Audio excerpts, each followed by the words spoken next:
equals does your device need fixing? We offer a free diagnosis. We pick up and deliver right to your door, no calls or travel needed.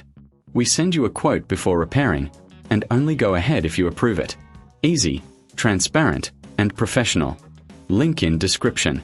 Start by unplugging your Dyson vacuum. Gather your tools, a screwdriver and a new cable and filter. First, remove the screws on the back panel. Keep them safe for reassembly. Once the panel is off, inspect the internal components for any dust or debris. A clean vacuum works better. Next, locate the old cable. Carefully disconnect it from the motor. Replace it with the new cable, ensuring a secure fit. Now, take the new filter and remove the old one. Insert the new filter, making sure it's seated properly. Reattach the back panel and secure it with the screws.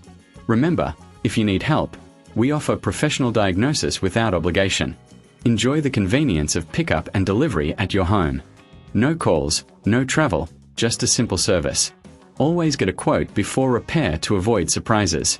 Your Dyson will be as good as new, ready to tackle any mess. Regular maintenance keeps your vacuum running efficiently. Does your device need fixing? We offer a free diagnosis. We pick up and deliver right to your door, no calls or travel needed. We send you a quote before repairing, and only go ahead if you approve it. Easy, transparent, and professional. Link in description.